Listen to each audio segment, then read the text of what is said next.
Well, I hope you enjoyed that. But now let's look at that story a bit more.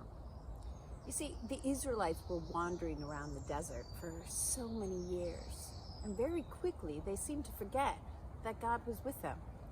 I mean, they had everything that they needed, they had their tents, they had food, but they still felt very alone. And even though God was with them, they seemed to need a reminder, a physical reminder that he was there with them.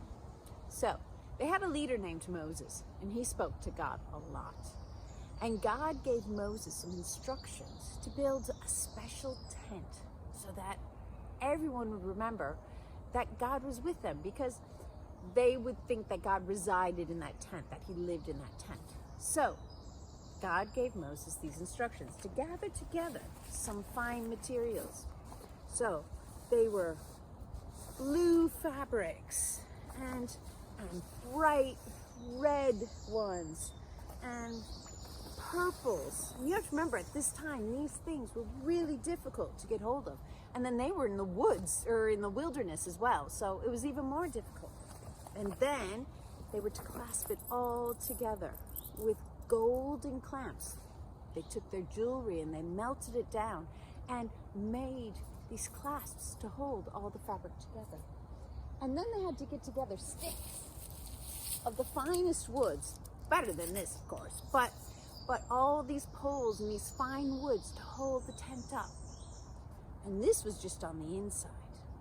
And it was covered in embroidery. It was just stunning. And the most skilled craftspeople, all these people that had these natural gifts that God had given them, put their work into this. And then the whole thing was covered with fabric made out of goat's fur. So from the outside it looked quite ordinary, but the inside was full of all these colors and gold and all these beautiful things. And the people could take it down and take it with them whenever they went on their travels. And this was just a reminder so that the people knew that God was with them wherever they went. So the Israelites built this big tent, or what they called a tabernacle, as some place to worship God. Where are some places that you go to worship God?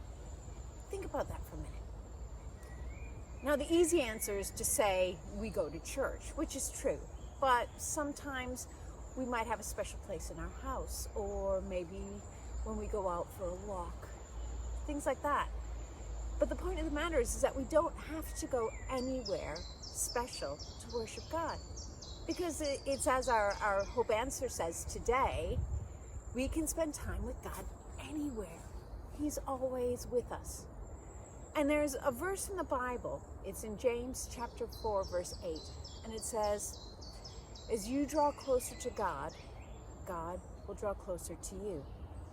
So it's about us taking that time out to spend time with God.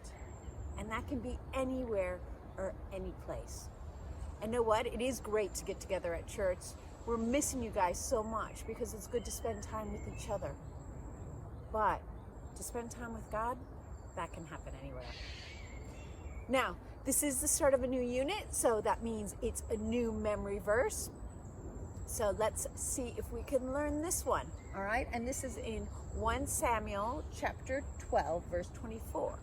And it says, be sure to fear the Lord and serve him faithfully with all your heart. Let's do that once more. Be sure to fear the Lord and serve him faithfully with all your heart. Now, that doesn't mean that we have to be scared of God. That's not what that word fear means.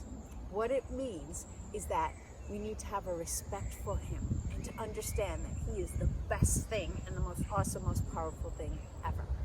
All right? So one more time, be sure to fear the Lord and serve him faithfully with all your heart. And that's in 1 Samuel 12, verse 24. Excellent. Okay, have a good week, and we'll see you next time. Bye.